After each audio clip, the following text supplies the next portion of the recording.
인사행정 파트 3 강의를 진행하겠습니다. 제3절의 인적자원의 관리가 되겠습니다. 화면에 있는 1모집에 들어가기 앞서서 인적자원의 관리를 하기 위해서는 계획을 세워야 합니다. 그게 인력계획이라고 그러는데요. 인력계획에 대해서 간단히 언급하겠습니다. 인력계획이라고 하는 것은 미래의 어떤 인력 수요를 예측을 해서 정부에서 필요한 인력을 공급하는 그런 방안을 제시하는 것을 인력 계획이라고 합니다. 인력 계획의 과정을 보면 교재 316페이지를 보시죠. 밑에서 7번째 줄에 인력 계획의 과정입니다. 일반적으로 인력 수요 예측 단계가 있고요. 그 다음 인력 공급 대안 결정 단계가 있고 시행 단계, 평가 단계인데 이 과정을 그대로 잘 기억을 하시기 바랍니다. 출제될 수도 있고요. 그래서 그 단계를 간단히 보면 첫 번째가 인력 수요 예측 단계입니다. 그렇죠?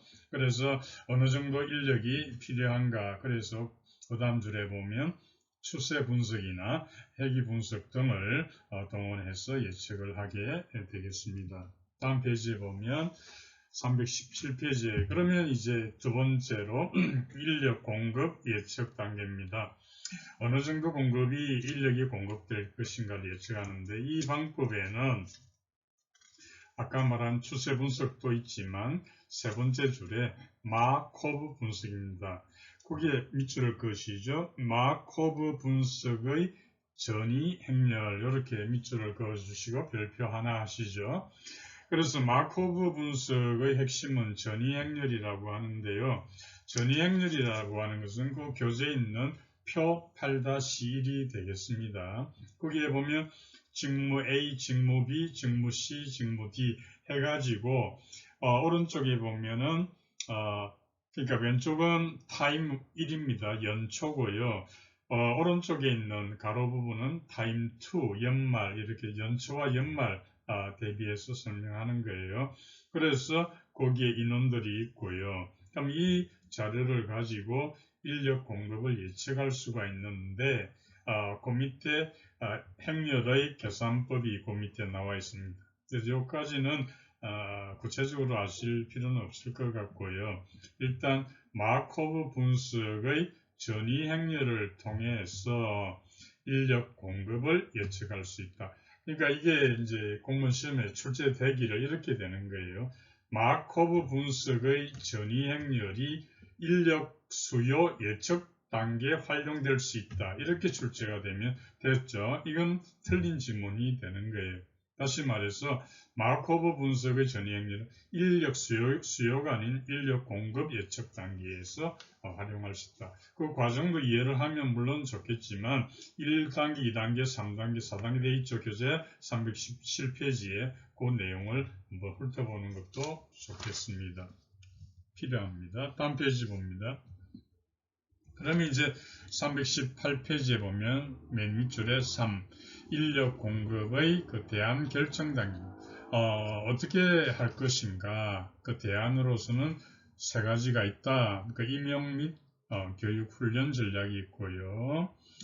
신규 채용이라는 일에 해당이 되겠죠. 이번에 보면 구조적 전략이 됩니다. 직무 설계를 변경하는 이런 등등이고요. 세 번째가 정책 관리 전략. 결정이 되면 4번에 와서 시행 단계가 되고 5번 평가 이렇게 진행이 되겠습니다. 오른쪽에 이제 319페이지에 이번에 확보가 되겠는데요. 여기에 보면 첫 번째가 모집이 되겠습니다. 그래서 모집이라고 하는 것은 정의를 내리면 사회 각 기관에서 키워진 유능한 사람들이 공직에 오도록 유인하는 그런 기능이 모집이 되겠습니다. 이번에 모집 방법에 보면 공무원 모집에는 소극적 모집과 적극적 모집이 있다. 그래서 소극적 모집은 거기 정리되어 있죠. 종래의 모집 방법인데요. 무자격자를 제거한다든지 하는 게 해당이 되고요. 이에 반해서 적극적 모집이라고 하는 것은 큰 능력을 가진, 잠재적인 능력을 가진 유능한 그리고 젊은 인재들이 공직을 지망하도록 이렇게 하는 것이 적극적 모집이 되겠습니다. 그러면 제가 질문을 하나 할 테니까 한번 적어 보시죠. 모집 인원의 확대는 적극적 모집에 해당한다. 적극적 모집에 해당한다. 답은 틀렸다 됩니다. 단순히 모집 인원을 확대하는 그것이 적극적 모집은 아니다. 자, 이렇게 할 수 있습니다. 자, 다음 페이지 보시죠. 이제 그 모집할 때의 그 자격 요건이 되겠습니다. 그래서 첫 번째가 국적이 나오죠. 대한민국 국적입니다. 외국인도 거기에 임명할 수 있다. 그런 내용이 있고요. 학력 제한을 많이 철폐를 했죠. 그래서 학력에 제한 철폐했지만 법령에 특별한 규정이 있을 때는 학력에 제한을 둘 수가 있습니다. 예를 들면 경력, 경쟁, 채용되는 연구관, 박사학위 소지자 이어야 한다. 이런 게 다 제한이 되겠습니다. 다음 세 번째가 연령입니다. 연령에 있어서 우리는 상한선을 다 폐지를 했죠. 그래서 이게 상한이 없어지고 상한선이 없어지고요. 현재 그 하한선만 설정되어 있습니다. 8급 이하는 18세 이상 이렇게 되어 있는데요. 다만 그 교정직렬하고 보호직렬 이것은 20세 이상이라야 합니다. 자, 4번에 결격 사유가 나오는데 밑줄 긋고 별표 3개 하시죠. 그래서 이것은 뭐냐 하면은 그 공무원들의 그 임용 결격 사유입니다. 그래서 잘 기억을 해야 되는데요. 국가공무원법 제33조를 참고하시면 되고, 자, 같이 한번 동그라미를 치면서 같이 읽어보도록 할게요. 피성년 후견인, 피한정 후견 안 되고요. 또 검거 이상 확정된 후 5년 경과 안 된 사람 되고요. 5년 5자 동그라미. 그 다음에 집행유예기간 완료 2년 경과 안 된 사람 2년 동그라미. 그 다음에 파면 5년입니다. 해임 3년 동그라미 5년 동그라미. 그리고 검거 이상의 형의 선고유예를 받은 경우에 선고유예 기간 중에 있는 자 이렇게 등등이 안 되는데요. 근데 이것이 자 오른쪽 페이지 맨 위줄 봅니다. 제가 마지막으로 읽은 부분 검거 이상의 형의 선고유예를 받은 자 받은 경우에 선고유예 기간 중에 있는 자가 이것은 두 번째 줄 봅니다. 임용 결격 사유는 물론 해당이 되는데요. 당년 퇴직 사유에서는 제외되었다. 이것도 기억하시기 바랍니다. 그리고 이제 임용 결격 사유에서 좀 더 이야기하면은 한두 가지만 더 설명드리면 첫째가 직무와 관련했어요. 횡령하거나 배임하거나 그런데 300만 원 이상의 그걸로 인해서 300만 원 이상의 벌금형을 선고받아서 그 형이 확정된 후에 2년이 지나지 아니한 자. 그러니까 300의 동그라미 2년 동그라미. 그 다음에요. 두 번째가 성범죄를 저질렀어요. 그래가지고 100만 원 이상의 벌금이 이제 확정이 됐는데 거의 3년이 지나지 않은 100만 원 3년 요거 동그라미 치시고 기억하시면 되겠습니다. 자, 오른쪽 2번에 이제 시험이 나오는데 이 시험은요 여러 가지 형태가 있습니다. 필기도 있고요, 필기시험도 있고 또 면접시험도 있지 않습니까? 그래서 면접은 구술시험이라고도 하는데 밑에 여러분들 각주 27 별표 2개 하시죠. 각주 27입니다. 그래서 면접시험에도 기준이 있습니다. 그래서 1, 2, 3, 4, 5가 있는데요. 한번 읽어보셔야 되고 여기에서 어떻게 출제가 되는가 하면 2014년도 국가직 9급에 출제될 때요. 어떻게 됐는가 하면 면접 시험의 그 요소가 아닌 것, 평정하는 요소가 아닌 것 해서 출제가 되는데 그 중에 하나 제시됐던 게 뭐냐면 직장인으로서의 대인관계 능력, 직장인으로서의 대인관계 능력. 그러니까 얼핏 보면 해당이 될 것 같은데 이것은 면접 시험에 있어서의 평정 요소는 아니다. 그러니까 그 각주 27에 있는 5가지 기준을 기억을 해야 정리를 해야 하겠습니다. 자, 다음 페이지로 넘어가겠습니다.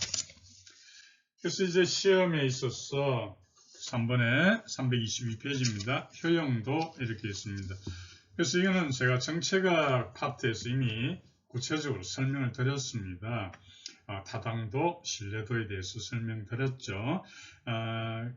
근데 여러분들 정책학 파트 한번 다시 돌아가서 한번 그 타당도, 신뢰도 부분, 정책 평가 부분에 있습니다. 한번 보시면 좋은데요. 여기에 제가 여기서도 다시 한번 간단히 언급을 한번 다시 하도록 하겠습니다. 뭐가 중요한가 하면요. 위에서 한 8번째 줄 봅니다. 타당도란 측정하고자 하는 요소를 정확하게 측정하는 정도 밑줄 그으시죠. 예, 그게 타당도입니다. 신뢰도는 그것도 밑줄 긋습니다. 같은 시험을 반복해서 시행했는데 같은 결과. 그래서 이런 타당도와 신뢰도고요. 타당도의 부분, 신뢰도보다는 타당도가 훨씬 더 중요한 주제입니다. 타당도에는 3가지 종류가 있습니다. 제가 지금 간단히 설명드리고 조금 더 구체적인 내용 여러분 정책학 파트로 가서 다시 한번 보시기를 권합니다. 자, 여기에 타당도의 3가지 종류에 대해서 설명을 하겠습니다. 우선 내용 타당도가 있습니다. 미리 말씀드리는데 여기서의 타당도 종류는 제가 간단히 이야기하겠습니다. 예, 정책학 파트 다시 돌아가서 보시면 됩니다.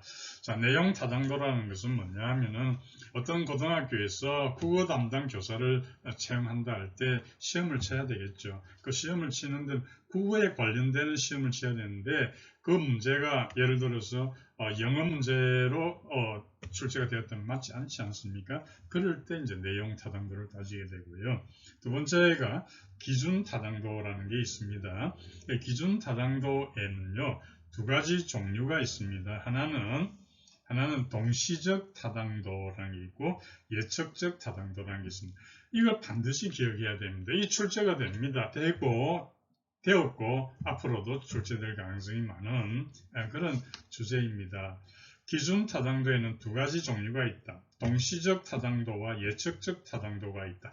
그러니까 동시적 타당도는 정책학 파트에 자세히 언급했습니다. 자, 동시적 타당도라는 뭐냐 하면 재직하고 있는 사람들한테 시험을 치게 합니다. 그러면 근무 실적이 좋은 사람이 만약에 근무 실적이 좋은 재직자가 시험 성적도 좋다면 그게 바로 동시적 타당도가 높게 되는 거예요.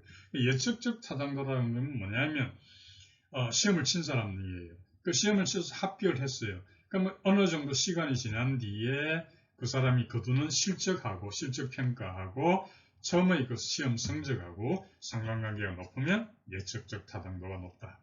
아시겠죠? 여러분, 그 예측적 타당도는 어느 정도 시간이 지나, 요게 특징입니다. 다음, 세 번째가 구성타당도입니다. 구성타당도는 다시 수렴타당도와 차별타당도가 있다. 수렴타당도와 차별타당도가 있다. 출제되었던 문제예요.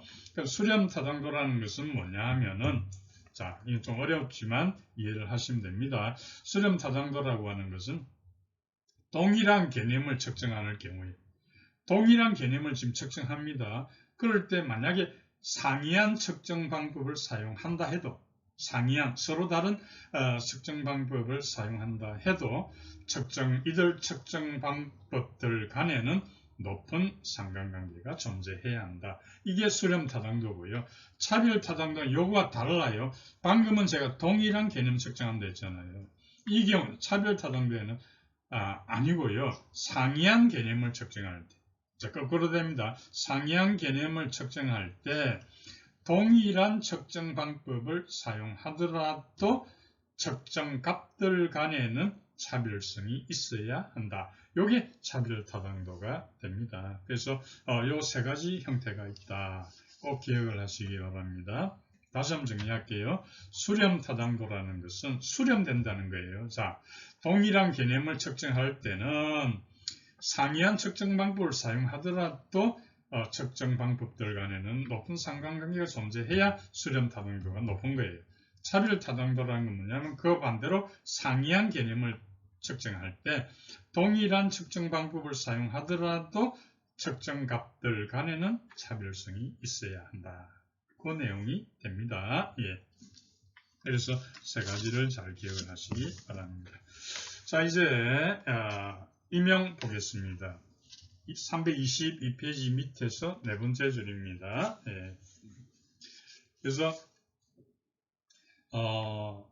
임용하면 임용은 이제 사용을 하는 거죠. 선발해서 쓰는 거죠. 그래서 오른쪽 323페이지를 봅니다. 거기에 보면 임용 외인 절차를 보는데요. 자, 여기 보면 중간 정도의 1번 신규 채용이 있습니다. 그러니까 신규 채용을 봅시다. 절차가 채용 후보자 명부에 등재, 그 밑줄 긋습니다. 채용 후보자 명부. 그래서 이것은 우리가 등록한다 이렇게 이야기를 하고 있죠. 등록을 해야 되는 거죠. 그리고 이 채용 후보자 명부 유효기간은 2년의 범위 아닙니다. 2년 기억하시고요. 그 다음에 쭉 내려와서 다에 15 임용이 있습니다. 15에서 기억할 것은 그 다음 페이지 보십니다. 324페이지. 15에서 중요한 게 뭐냐? 여러분 질문할게요. 15 공무원은 공무원입니까? 공무원이 아닙니까? 15 공무원도 공무원이다. 이게 맞습니다. 공무원입니다. 그리고 15 기간을 봅니다. 다섯 번째 줄에 15 기간은 보통 5급은 1년, 6급 이하는 6개월 그렇게 되겠습니다. 그 외에 나머지 부분은 제가 설명을 했던 부분, 무슨 개방형, 개방형 이런 문제가 되겠습니다. 자, 다음 페이지 넘깁니다. 326페이지 와서 이제 중간 정도의 승진이 있습니다. 예, 승진 보겠습니다. 여러분 승진하고 승급은 어떻게 달라요? 승진이라고 하는 것은 책임도와 권람도가 높은 상위 직급으로 옮겨가는 것이죠. 그게 승진입니다. 승급이라고 하는 것은 뭐냐면 그처럼 계급, 하위 계급에서 상위 계급으로 가는 게 아니죠. 승급은 계급의 변동이 없이 뭐만 높아진다? 가로하고 가로 속에 무엇이 높아진다? 호봉이 높아진다. 이게 승급이 되겠습니다. 자, 2번 종류로 들어갑니다. 승진에는 여러 종류가 있는데요. 그래서 승진에 보시면 특별 승진도 있고 일반 승진도 있습니다. 밑에서 두 번째 줄 보겠습니다. 승진에는 그런 일반 승진, 특별 승진, 또 공개 경쟁 승진 등등 있는데 또 근속 승진 이렇게 네 가지 종류가 있습니다. 일반 승진의 경우에 보면은 거기에 밑에서 두 번째 줄입니다. 326페이지 밑에 두 번째 일반 승진에서 승진을 위해서는 각 계급별로 승진 소요, 최저 연수, 승진 소요, 최저 연수가 있는데요. 이거는 다릅니다. 4급은 3년 이상, 그 밑에 교재에 있습니다. 326페이지 밑에 4급은 3년 이상, 5급 4년 이상, 6급은 3년 6개월 이상, 7급하고 8급은 2년 이상, 9급은 1년 6개월 이상. 이게 바로 승진 소요 최저 연수가 됩니다.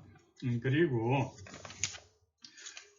이제 근속 승진 보겠습니다. 근속 승진의 경우에는 방금 말한 그런 최저 연수도 만족을 시켜야 되지만 거기다가 또 한 세 가지 요건을 충족해야 돼요. 승진 후보자 명부에도 올라가 있어야 되고요. 그 다음에 근속 승진 기간 동안에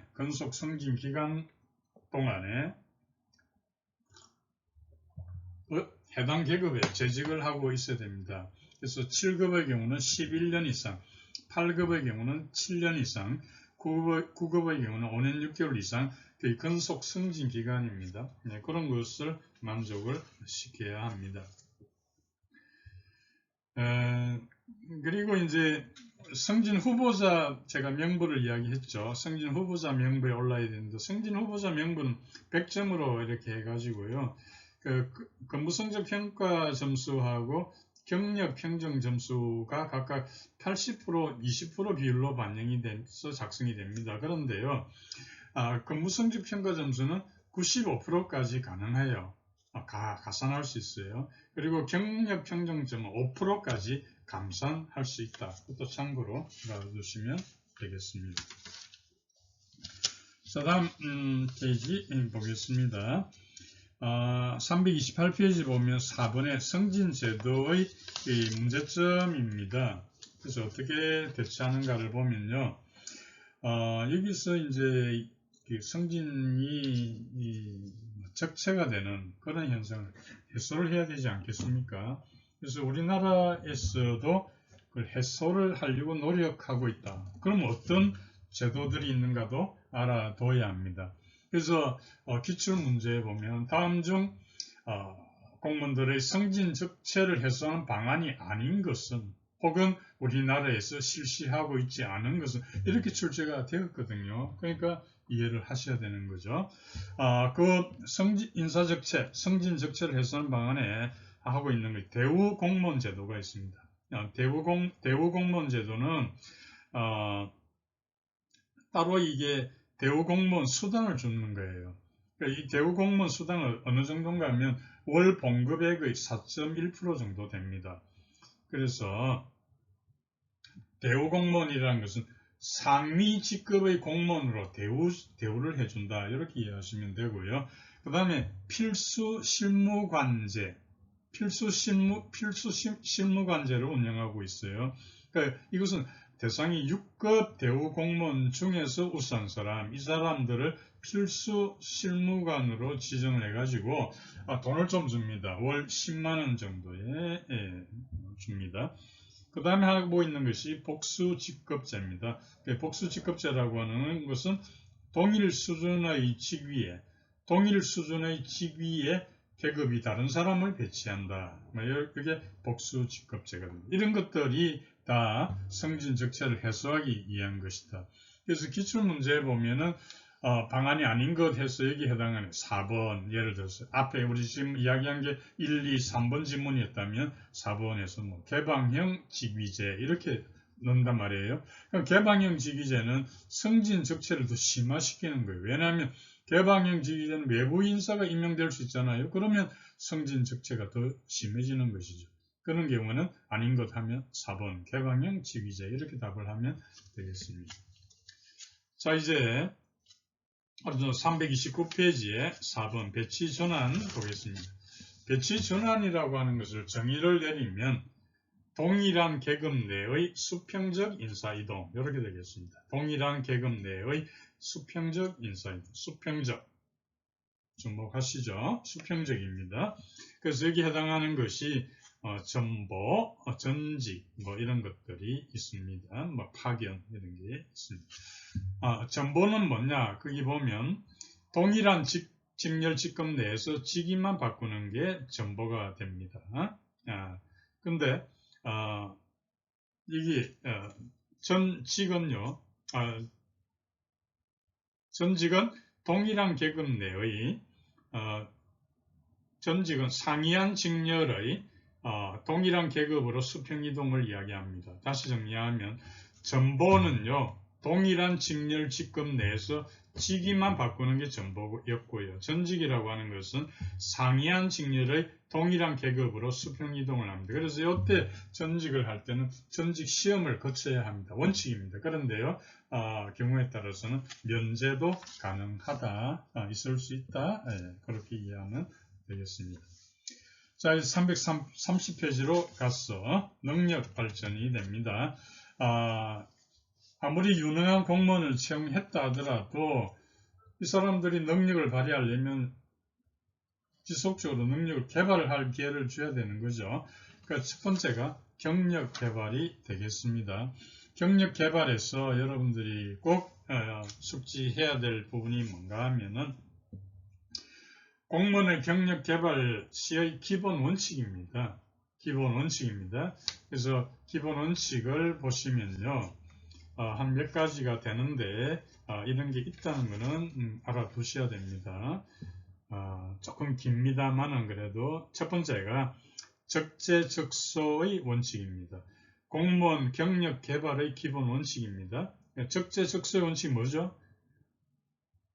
적합한 사람을 적합한 장소에 배치하는 거죠.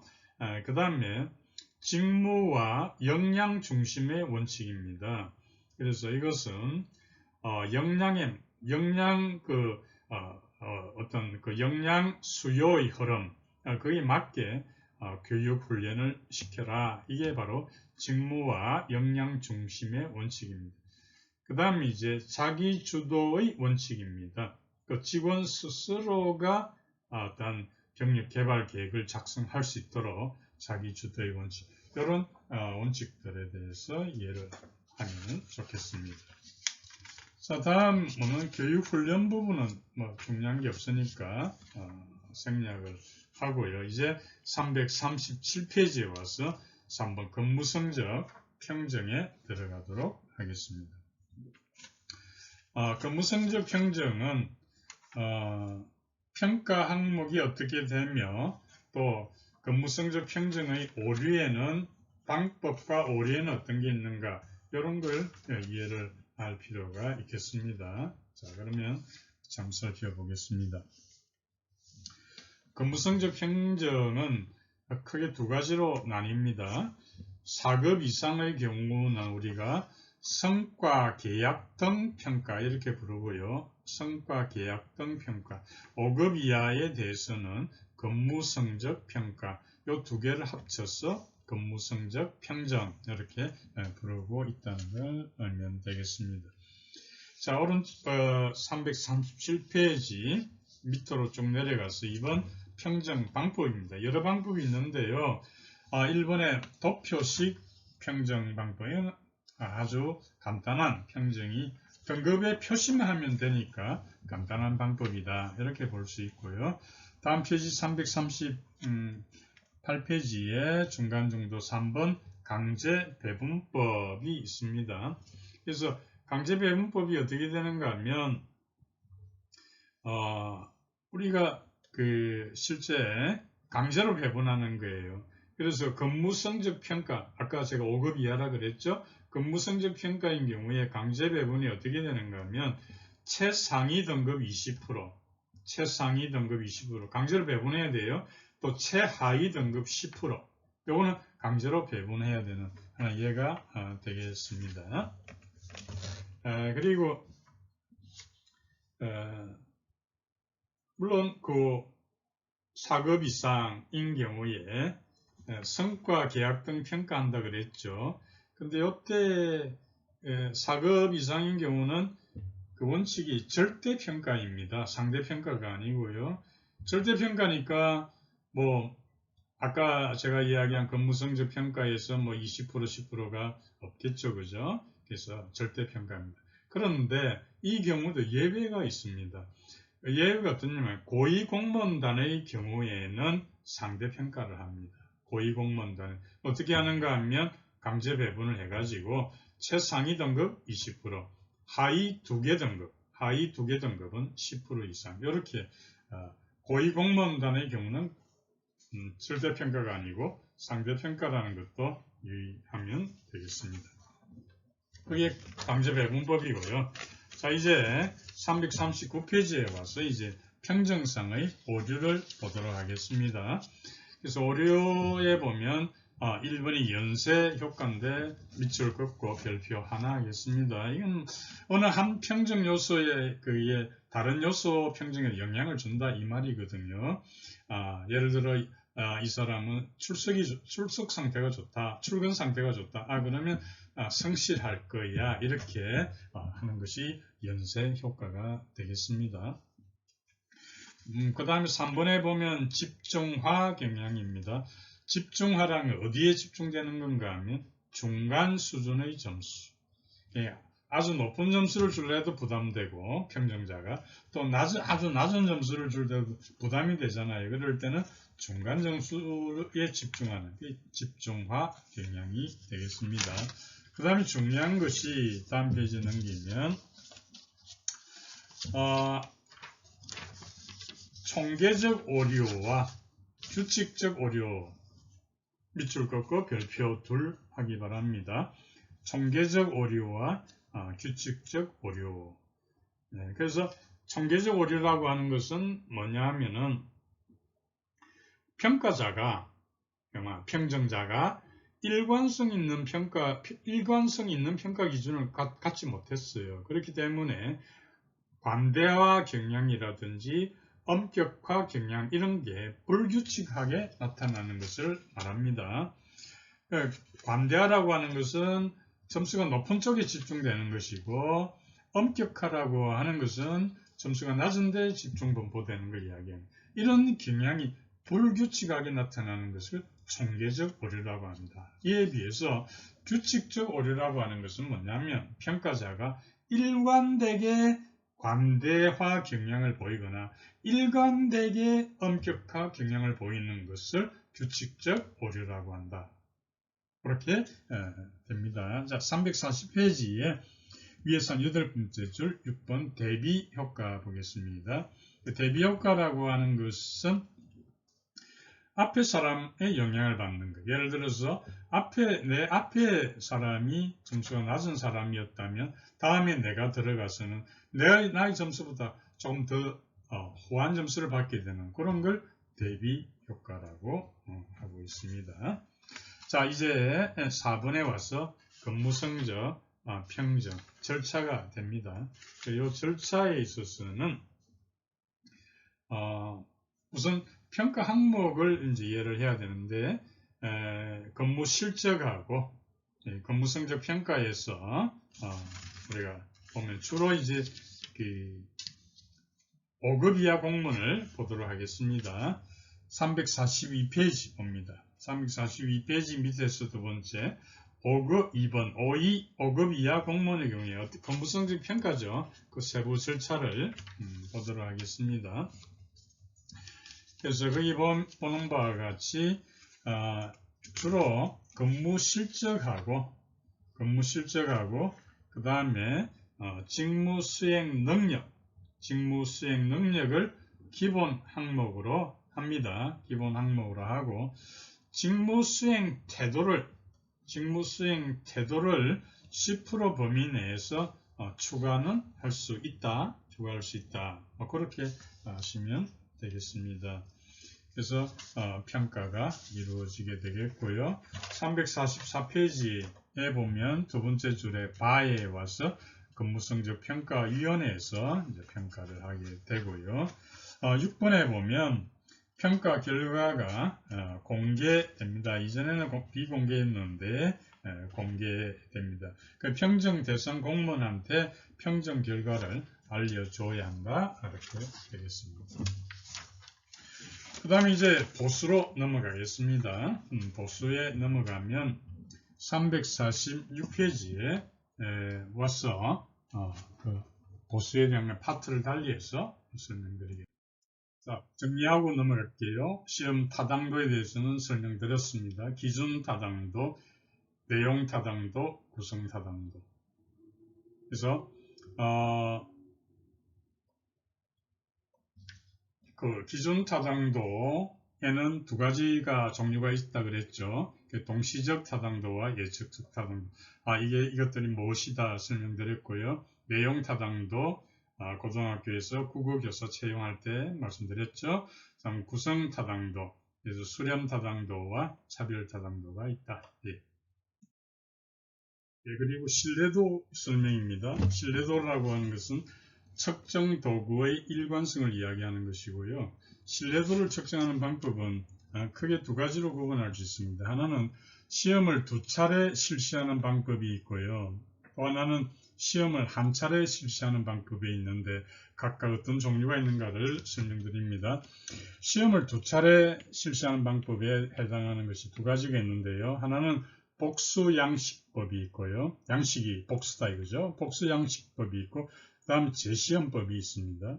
그리고 시험을 한 차례 실시하는 방법에는 다시 두 가지가 있는데요. 이분법이 있고요. 이분법을 반분법이라고도 합니다. 그리고 알파 검정이 있습니다. 알파 검정, 일관성 검정이라고 하는데 알파 검정이라고 합니다. 설명을 드리면요. 시험을 두 차례 실시하는 방법의 그 복수 양식법이라고 하는 것은 예를 들어서 A형 문제, B형 문제를 실시를 해서 그 두 유형 간의 어떤 성적을 비교하는 그런 게 복수 양식법이고요. 재시험법이라고 하는 것은 시험 치는 집단은 같아요. 그 시간 간격을 두고 같은 문제로 두 번 시험을 보게 해서 성적을 비교하는 방법이다. 그 다음에 시험을 한 차례 실시하는 방법 중에 이제 반분법이 있습니다. 이거는 뭐냐 하면 어떤 문제가 출제되었잖아요. 그럼 거기에 짝수 문제가 있고 홀수가 있잖아요. 그러면 짝수형 문제로 시험을 치고 또 홀수형 문제로 시험을 쳐서 점수의 상관관계를 조사하는 게 반분법입니다. 그 다음에 알파 검증이 있는데요. 이게 정확히 말하면 문항간 일관성 검증 방법이다. 그렇게 이야기하죠. 그래서 이것은 0.6 이상, 0.6 이상이 나올 때 그것이 신뢰도가 높다 이렇게 평가하고 있습니다. 정확히 문항간 일관성 검증 방법 이렇게 이야기를 합니다. 그 다음에 화면에 보면 신뢰도와 타당도의 관계가 됩니다. 그래서 신뢰도는 타당도의 전제 조건이 되고요. 그 신뢰도는 타당도의 필요 조건이지 충분 조건은 아니다. 이렇게 기억하면 되겠습니다. 근무 성적 평정 설명을 드렸고 4급 이상은 성과 계약 등 평가, 5급 이하는 근무 성적 평가라고 하고 평정 오류의 중요한 게 규칙적 오류, 총계적 오류가 뭐다 하는 것 설명을 드렸고요. 3번에 우리나라의 근무성적 평가에서 강제 배분법이 시행되고 있다까지 설명드렸습니다. 보수를 보겠습니다. 교재 347페이지 맨 밑줄입니다. 공무원의 보수 구조는 보수가 기본적인가 부가적인가에 따라서 기본급하고 부가급으로 나뉜다. 그래서 본급을 우리가 기본급이라고 하고요. 수당을 부가급 이렇게 이야기하고 있습니다. 자, 그 다음에 이제 이것이 기본급의 종류에 있어서 기본급의 어떤 지급되는 원칙이 있지 않겠습니까? 그래서 거기에 해당되는 걸 좀 기억을 해야 되는데요. 직능급이 있고 직무급이 있고 그 다음에 실적급 요 세 가지로 일단 노동을 한 대가로서의 원칙이 있습니다. 이 세 가지를 보면요 어떤 차이가 있는가 보면 직능급이라고 하는 것은 기준이 공무원의 능력 정도가 되겠습니다. 능력 정도에 따라서 보수를 결정하게 되는 것이죠. 예를 들어서 근무성적 평정에 의해서 결정한다면 이 직능급이 되겠습니다. 그래서 동일 능력, 동일 보수 이런 이제 그 목표를 하는 것이죠. 두 번째가 이제 직무급인데요. 직무급은 그 직무가 가지는 상대적 가치 그것에 상응하는 보수 그렇게 됩니다. 이거는 직위분류제하고 관련인데요. 동일 직무, 동일 보수 이렇게 됩니다. 그래서 이거는 보수를 어떤 직무의 어떤 어려움 이런 정도에 따라서 지급함으로써 그 일에 합당한 보수를 실현하자 이런 취지가 되겠고요. 그 다음에 이제 실적급이 됩니다. 실적급은 직무 수행의 결과를 기준해서 이제 보수가 나가게 됩니다. 즉 성과에 따라서 보수액이 달라진다 이렇게 볼 수 있겠습니다. 그러면 현재 우리나라의 경우에 공무원 보수 제도는 어떤 체계를 가지고 있는가 보면은 연봉제와 호봉제로 구분이 됩니다. 그 연봉제는요, 좀 계급이 높은 경우에 연봉제고 그렇지 않은 경우는 호봉제가 이렇게 됩니다. 그럼 좀 설명을 드리면 연봉제는 뭐 정무직, 그 차관급 이상은 다 정무직인데요. 여기는 연봉이 고정되어 있습니다. 고정급적 연봉제고요. 고위공무원단은 직무성과급제 연봉제라고 합니다. 직무성과급적 연봉제라고 하는데 제가 지난번에 이야기했죠. 고위공무원단, 모든 고위공무원단이 다 해당되는 게 아니고 대통령 경호처의 별정직은 호봉제를 한다는 예외 조항 말씀드렸죠. 그 다음에 세 번째가 성과급적 연봉제가 됩니다. 이건 1급에서 5급, 1급 상당 공무원, 그리고 5급 공무원이 해당이 되겠습니다. 그래서 이게 성과급적 연봉제에 적용이 되고요. 그리고 이제 6급 이하는 호봉제가 되겠습니다. 그러면 성과 연봉은 얼마가 지급이 되고 성과 상여금, 그러니까 6급 이하의 경우에 성과 상여금의 경우는 어떻게 되는가? 화면 보시면은 성과급적 연봉제는 이 8%, 6%, 4%를 기억하시고요. 성과 상여금의 경우는 172.5, S등급은 그렇고요. A등급은 125%, 85%, 이 수치를 기억할 필요가 있겠습니다. 그 다음에 이제 파트를 달리해서 설명드립니다.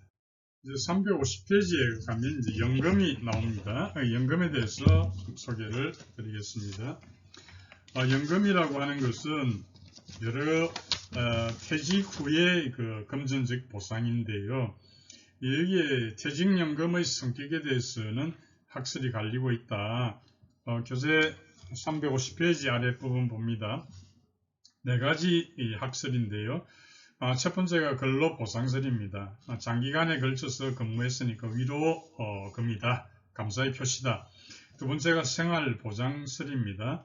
퇴직 후의 생활보장이고요. 그 다음에 위자료설이고, 네 번째가 거치보수설입니다. 거치보수설을 하게 되면 당연히 공무원들한테 지급돼야 되는 거죠. 왜 그런가 하면 거치보수설은 보수의 일부가 지급이 되지 않고 적립이 되었다가 지급하는 거니까 당연히 공무원들에게 나가야 된다, 이렇게 볼 수 있습니다.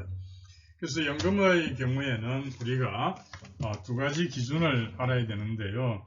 하나는 기금제냐 비기금제냐, 그러니까 이거는 재원 조달 방법상의 이야기입니다. 기금제와 비기금제냐.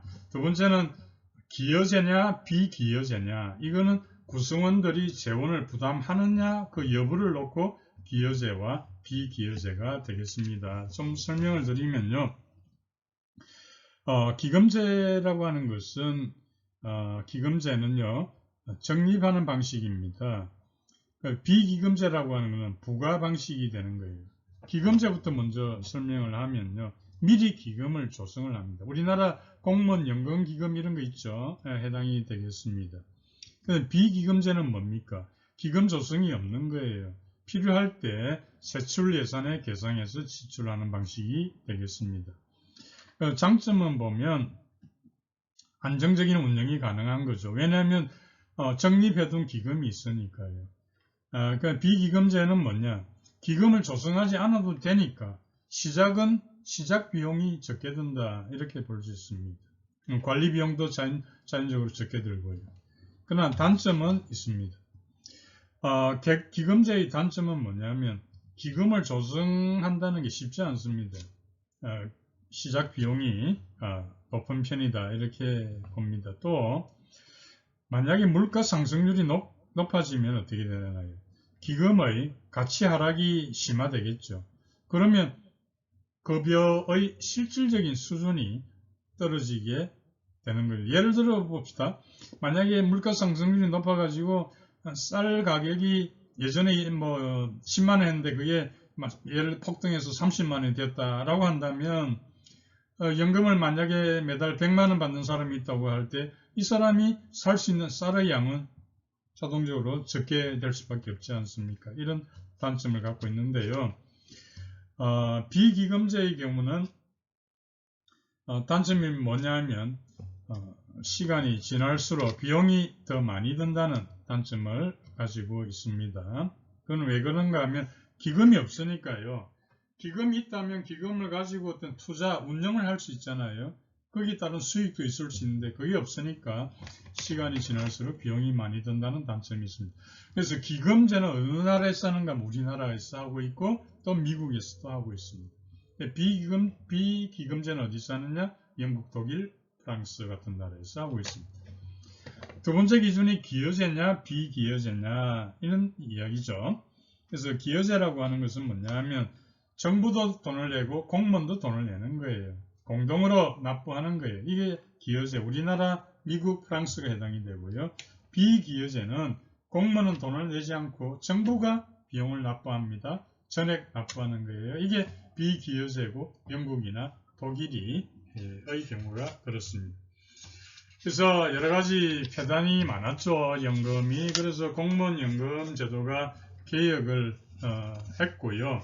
그 개혁의 내용을 실제로 출제가 되었기 때문에 이해를 해야 되겠습니다. 화면에 보시면 주요 연금 개혁의 내용이 4가지로 언급하고 있는데 설명드립니다. 이 연금 개혁은 2016년 1월 27일부터 시행에 들어갔습니다.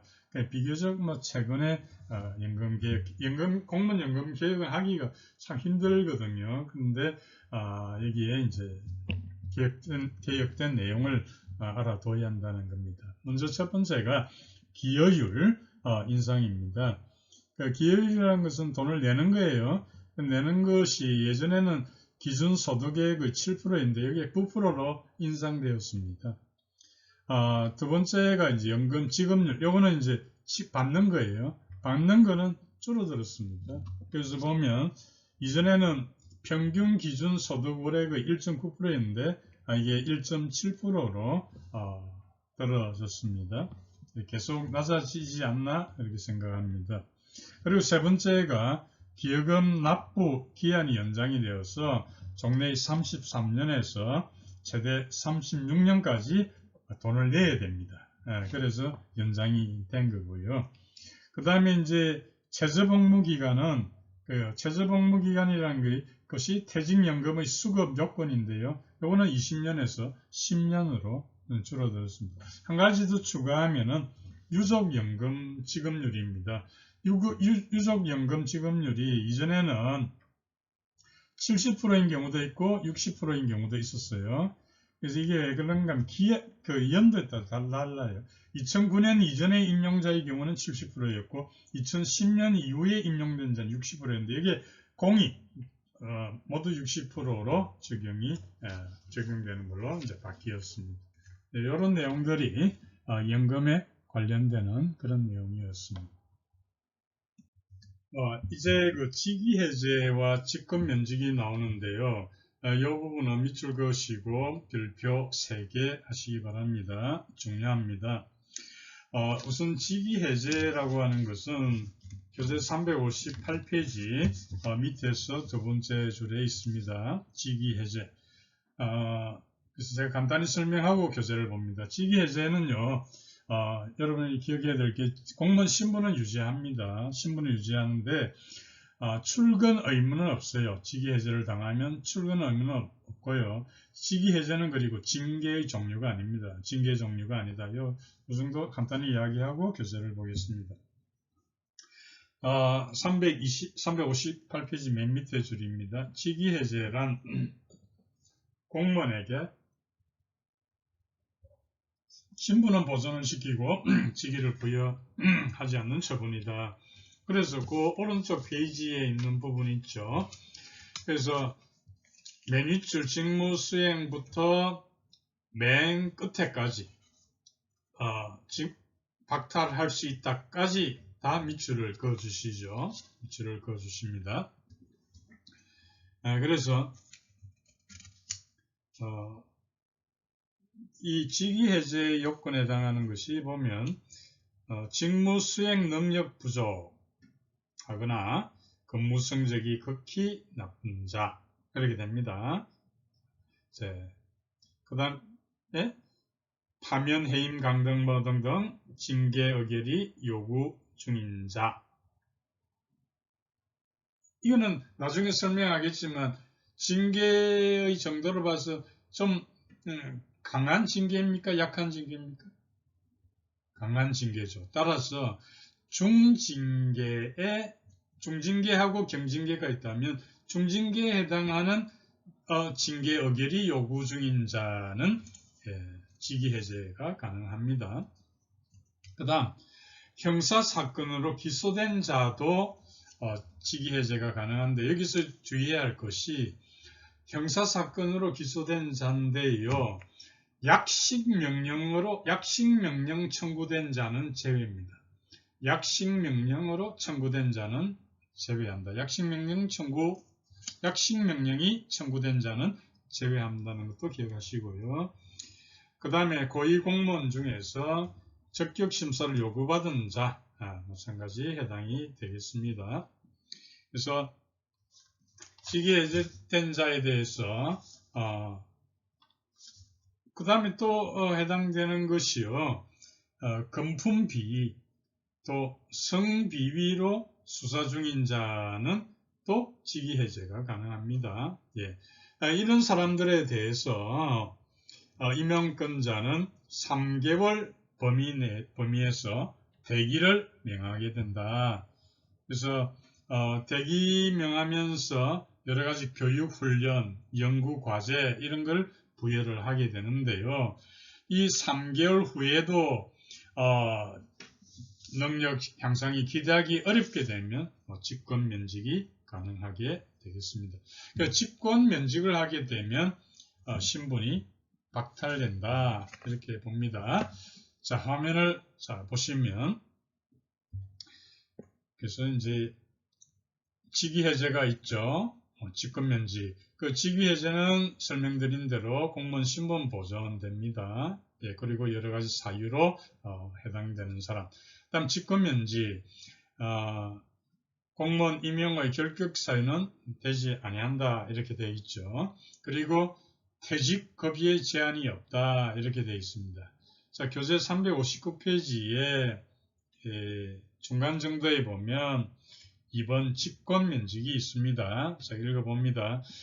공무원 면직은 공무원관계 소멸, 그래서 자의에 의한 것이냐 타의에 의한 것이냐에 따라 의원면직하고 직권면직으로 구분해서 설명하고 있습니다.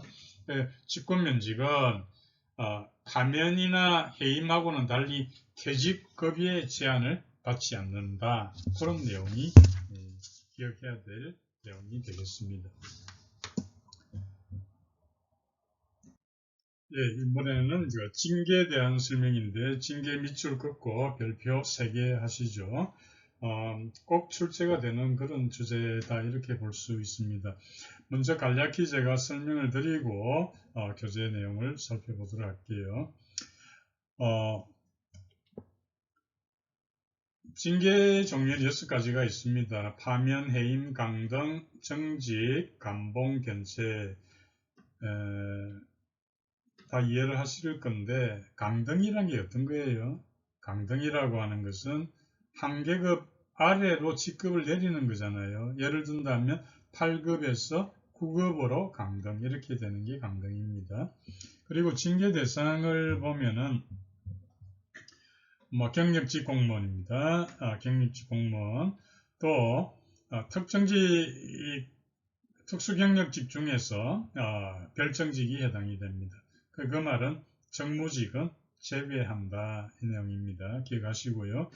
그리고 징계는 징계 처분 말고 징계에 부과되는 돈이 있습니다. 징계 부과금이 있는데요. 부과금이 있는데 이거는 금품 관련 비위가 있을 때는 징계 처분을 내리는 것 외에 5배 이내의 부과금을 부과시킵니다. 그리고 징계위원회도 있는데요. 징계위원회는 2가지 종류의 징계위원회가 있습니다. 중앙징계위원회가 있고 보통징계위원회가 있습니다. 중앙징계위원회 밑줄 긋고 별표 둘 하시고 여기에서 다루는 대상 기억하시기 바랍니다.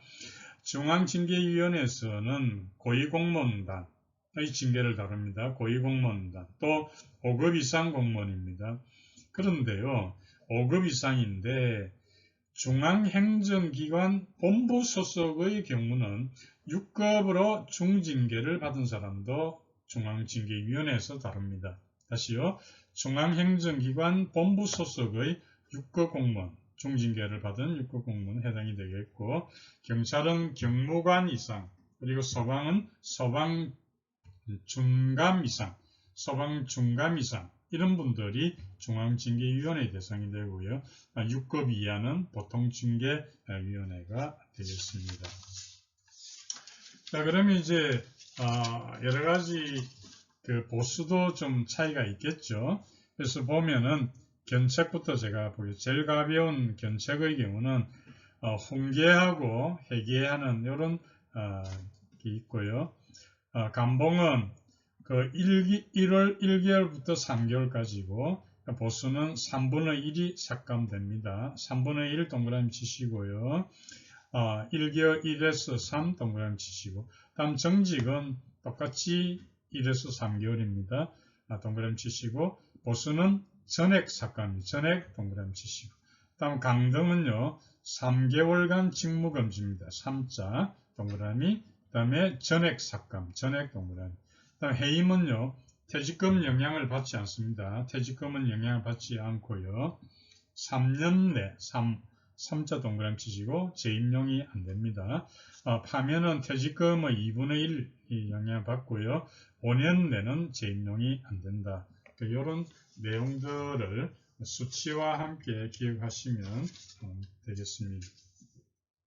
그래서 그런 내용들을 화면에서 보면요. 징계에는 파면, 해임, 강등, 정지 그렇게 있다. 감봉, 견책이 있다. 이렇게 되고요. 그리고 예를 들어서 강등은 3개월간 직무에 종사하지 못한다. 뭐 이런 내용이고요. 그 예로서 보수 전액을 감하는 처분이다. 왜냐하면 중징계이기 때문에 그렇습니다.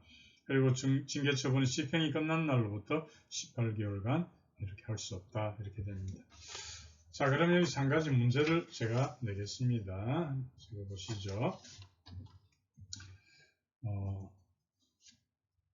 문제 두 개를 제가 내도록 할게요. 첫 번째 문제입니다. 징계위원회에서 징계위원들 7명의 의견이 다음과 같습니다. 이때 결정되는 징계 종류는 7명으로 보면은 이게 2020년도 국회 8급에 출제되었던 문제입니다. 징계위원이 7명 있는데 7명이 어떤 결정을 의견을 내면은 그 징계는 어떤 종류의 징계가 결정되느냐는 거예요. 위원 A가 파면, 위원 B는 감봉해라 감봉, 위원 C는 강등, 위원 D는 해임, 그 다음 위원 E는 정직, 다음 위원 F는 해임, 위원 G는 파면. 이렇습니다. 한번 해보시죠. 결정되는 징계 종류는 뭐가 될까요? 시간 좀 드릴게요. 해보시죠.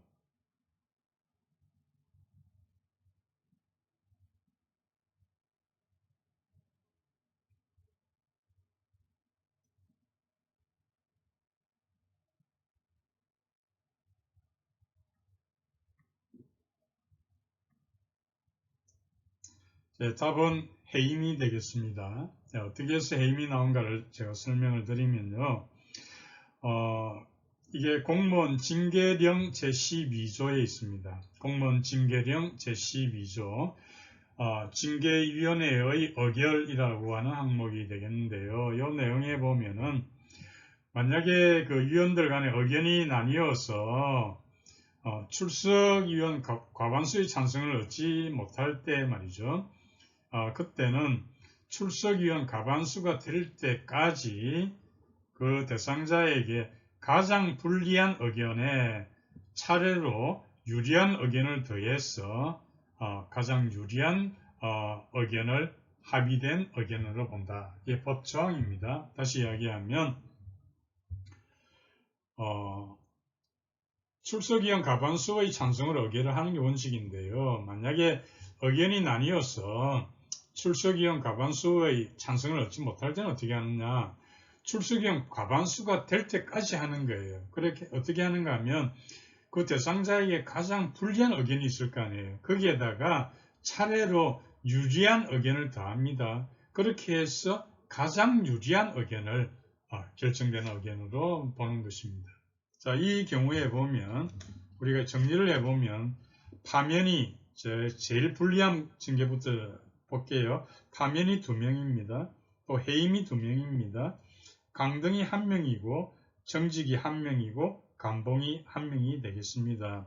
그럼 과반수라고 하는 것은 징계위원이 7명이니까 4명이 됩니다. 4명입니다. 그러면 이 문제에서 보면은 4명을 보면은 파면 해임까지 내려오게 되겠죠. 근데 파면 해임에서 그치게 되는데 이 파면 해임 중에 유리한 의견은 뭡니까? 해임이 되는 거죠. 따라서 해임으로 결정이 된다. 답은 해임 이렇게 됩니다. 쉽지 않은 문제가 되겠습니다. 예, 그러나 이해를 하셔야 되고요.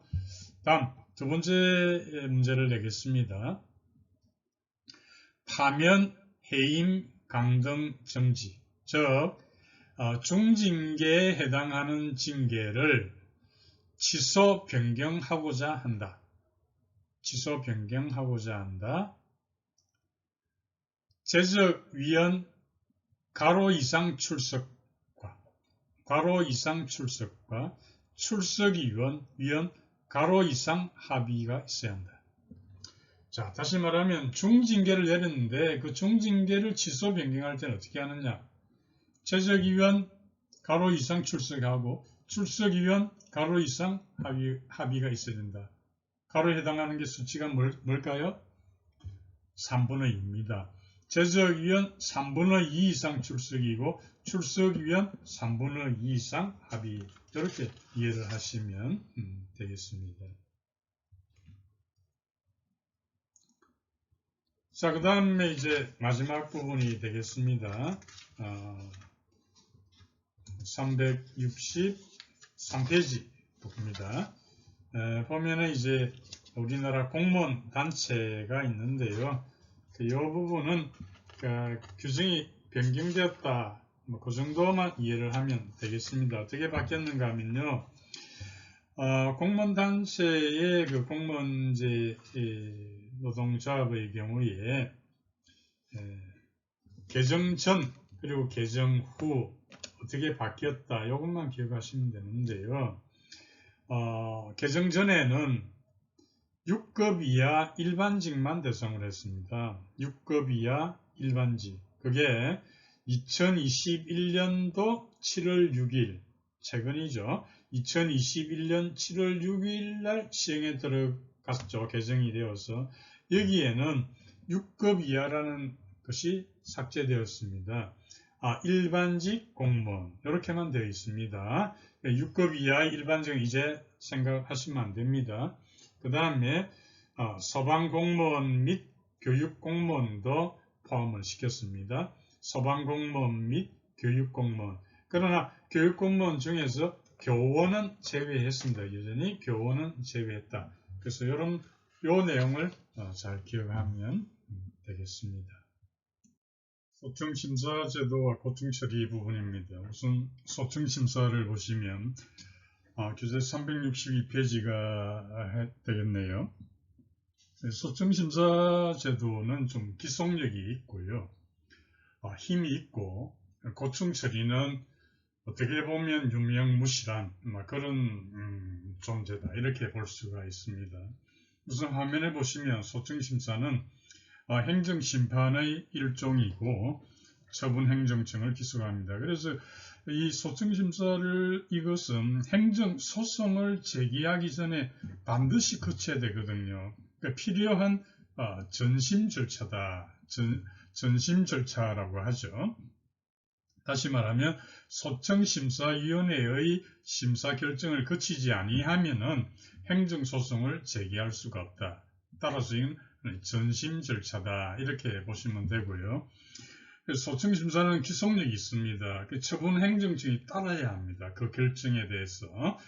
그런데 고충 처리는 그렇지 못하고 일단 불만사항, 애로사항 이렇게 되는데요. 소청심사에 보면 소청심사가 아예 불가능한 그런 대상이 있습니다.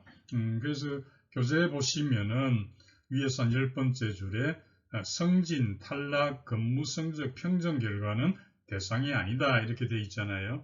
이걸 좀 더 구체적으로 말하면 소청심사의 그 불가 대상에 들어가는 것이 여기 있는 근무 성적 평정이나 경력 평정이나 성진 심사 같은 게 이게 불가능한 대상이고요. 또 들 수 있는 게 변상명령이라는 게 있어요. 변상하라. 그러니까 변상명령이나 이걸 또 변상 판정이라고도 해요. 그래서 변상명령이나 변상판정 혹은 당연퇴직 또 법령 개정 이런 것들은 소청심사가 원천적으로 불가한 대상이다. 이렇게 이해하시면 되겠습니다. 그 다음에 소청심사 절차에 있어서 중요한 것은 어떠한 결정이 이루어지는가 하면요. 그 결정은 재석위원 3분의 2 이상 출석을 해야 되고요. 심사를 청구하잖아요. 청구 다음에 심사하잖아요. 심사 다음이 이제 결정이 됩니다. 그 청구 심사 결정인데 이 결정은 어떻게 하느냐. 재석위원 3분의 2 이상 출석하고요. 출석위원 과반수의 합의가 됩니다. 출석위원 과반수의 합의로 그 결정이 이루어지게 됩니다. 그리고 이 결정은 소청심사의 결정은 처분행정청을 기속한다. 그렇게 됩니다. 참고로 이 소청심사가 아닌 고충처리의 경우에는 결정이 어떻게 되느냐 하면 재석위원 과반수의 합의입니다. 재석위원 과반수의 합의다. 이거 다르죠. 소청심사는 재석위원 3분의 2 이상 출석하고 출석위원 과반수의 합의인데 이 고충처리는 그냥 간단하게 재석위원 과반수의 합의 이런 점이 차이가 있습니다. 그래서 소청심사와 고충처리에 대한 설명을 해드렸는데요. 하나 더 그 비교를 해 본다면은 30, 30, 60, 30 이렇게 기억해야 됩니다. 이게 무슨 말인가 하면요.